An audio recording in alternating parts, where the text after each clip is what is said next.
Assalamualaikum warahmatullahi wabarakatuh. Saya Sastri Simbolon dengan NIM A1J224031.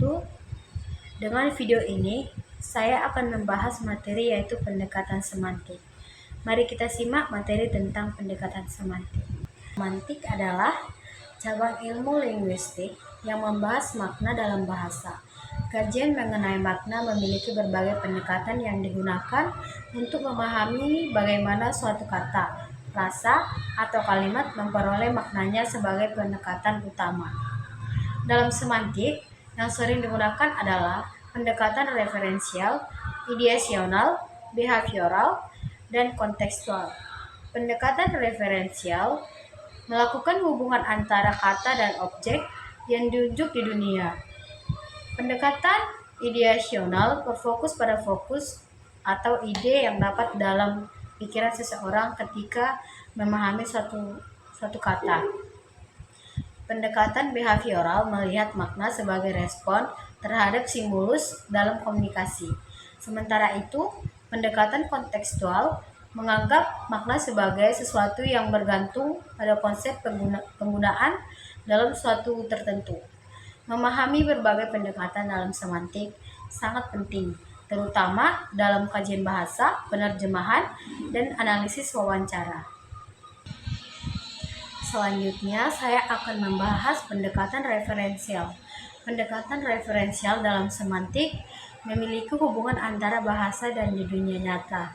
Dalam pendekatan ini, makna sebuah kata dan atau ekspresi ditentukan oleh objek atau identitas yang ditunjuk di dunia nyata.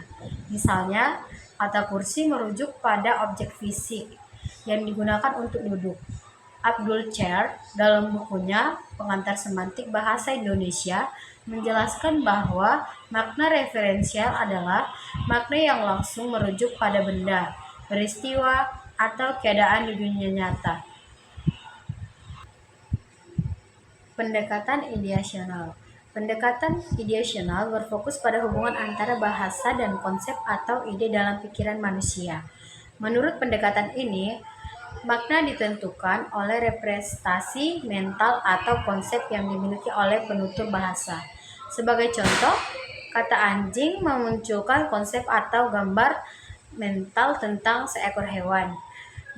Konsep dan contoh analisis pendekatan ideasional menganggap makna sebagai sesuatu yang lahir dari pemikiran dan persepsi manusia. Dalam hal ini, bahasa dipahami sebagai cerminan dari isi pemikiran manusia. Pendekatan ini berakar dari filsafat dan psikologi kognitif yang menganggap bahwa pendekatan manusia terbentuk melalui proses mental, bukan hanya melalui pengamatan langsung terhadap dunia luar. Dengan demikian, pendekatan ideasional sangat berguna untuk menjelaskan bagaimana manusia memahami makna yang bersifat abstrak atau tidak kasat mata. Misalnya, kebebasan. Pendekatan ini berakar dari filsafat dan psikologi kognitif yang menganggap bahwa pengetahuan manusia terbentuk dari proses melalui mental, bukan hanya melalui pengamatan langsung terhadap dunia luar. Dengan demikian, pendekatan ideasional sangat berguna untuk menjelaskan bagaimana manusia memahami makna dari kata-kata yang bersifat abstrak atau tidak kasat mata. Misalnya, kata kebebasan tidak merujuk pada benda yang bisa disentuh atau dilihat secara langsung, tetapi memiliki makna yang kuat karena setiap individu memiliki konsep dan gambaran tersendiri tentang apa itu kebebasan. Konsep dan contoh analisis menyatakan bahwa pendekatan ideasional melihat makna sebagai konsep atau ide yang ada dalam pikiran manusia. Pendekatan kontekstual menekankan pentingnya konteks dalam menentukan makna. Dalam pendekatan ini, makna sebuah kata atau ekspresi tidak hanya ditentukan oleh referensi atau konsepnya, tetapi juga situasi, tempat, waktu, dan kondisi saat kata tersebut digunakan sebagai contoh. Seperti Res menjelaskan bahwa makna kata dapat dipengaruhi oleh konteks penggunaannya dalam komunikasi. Selanjutnya yaitu kesimpulan dari materi yang sudah saya jelaskan tadi, yaitu keempat pendekatan ini menunjukkan bahwa makna bahasa tidak hanya dapat dianalisis dari satu perspektif saja. Sebaliknya, Setiap pendekatan menawarkan sudut pandang yang berbeda dalam memahami bagaimana makna terbentuk dan dipahami oleh penutur bahasa. Pendekatan ideasional menempatkan makna dalam wilayah mental atau psikologis. Makna dianggap sebagai hasil dari proses kognitif, yaitu ide, konsep, atau gambaran mental yang berbentuk dalam pikiran seseorang saat mendengar atau menggunakan kata tertentu. Pendekatan ini penting untuk menjelaskan perbedaan pemaknaan yang mungkin terjadi antara individu karena pengalaman, pengetahuan, atau budaya yang berbeda. Sementara itu, pendekatan behavioral menyoroti makna sebagai bagian dari perilaku. Dalam perspektif ini, makna dilihat sebagai respon yang muncul dari suatu stimulus dalam konteks komunikasi. Kata atau kalimat dianggap sebagai memiliki makna karena mampu menimbulkan reaksi atau tindakan tertentu pada pendengar atau pembaca dalam memahami bahasa dalam konteks interaksi sosial. Pendekatan ideasional menempatkan makna dalam wilayah mental atau psikologis manusia yang dianggap sebagai hasil dari proses kognitif, yaitu ide, konsep, atau gambaran mental yang berbentuk dalam pikiran seseorang saat mendengar atau menggunakan kata tertentu. Pendekatan ini penting untuk menjelaskan perbedaan pemaknaan yang mungkin terjadi antar individu karena pengalaman, pengetahuan, atau budaya yang berbeda. Sementara itu, pendekatan behavioral menyoroti makna sebagai bagian dari perilaku manusia. Dalam perspektif ini, makna dilihat sebagai respon yang muncul dari suatu stimulus dalam bentuk komunikasi. Kata atau kalimat dianggap sebagai memiliki makna karena mampu menimbulkan reaksi atau tindakan tertentu pada pendengar ataupun pembaca. Pendekatan ini banyak digunakan dalam kajian pragmatik dalam memahami bahasa dalam konteks interaksi sosial.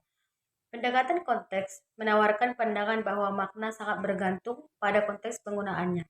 Artinya, satu kata bisa memiliki makna yang berbeda tergantung pada situasi, waktu, tempat, bahkan hubungan antara pembicara dan pendengar. Artinya, satu kata bisa memiliki makna yang berbeda tergantung pada situasi, waktu, tempat, bahkan hubungan antara pembicara dan pendengar. Pendekatan ini membantu kita memahami ambiguitas bahasa dan bagaimana makna dapat berubah atau bergeser tergantung konteks pemakaian. Dengan membandingkan keempat pendekatan tersebut, dapat disimpulkan bahwa tidak ada satu pendekatan pun yang mampu menjelaskan makna secara menyeluruh. Masing-masing pendekatan memiliki kekuatan dan keterbatasan sendiri. Oleh karena itu, untuk memahami makna bahasa secara utuh, diperlukan pendekatan yang holistik dan integratif, yakni menggabungkan pandangan-pandangan tersebut sesuai dengan konteks kajian atau kebutuhan komunikasi. Selain itu, pemahaman terhadap berbagai pendekatan dalam semantik tidak hanya penting dalam teori linguistik, tetapi juga memiliki penerapan praktis dan berbagai bidang, seperti pendidikan, penerjemah, program bahasa alami, hingga pengembangan kecerdasan buatan. Pengetahuan ini dapat membantu memperjelas makna, menghindari kesalahpahaman, dan meningkatkan efektivitas komunikasi baik secara lisan maupun tulisan. Dengan demikian, semantik tidak hanya berperan sebagai disiplin ilmiah yang menjelaskan teori makna, tetapi juga sebagai alat penting dalam kehidupan sehari-hari untuk memahami dan menjembatani berbagai komunikasi antar manusia. Demikian tugas video yang dapat saya sampaikan. Mohon maaf apabila terdapat kekurangan atau kesalahan dalam penyampaian kata maupun isi. Terima kasih atas perhatiannya dan pengertiannya.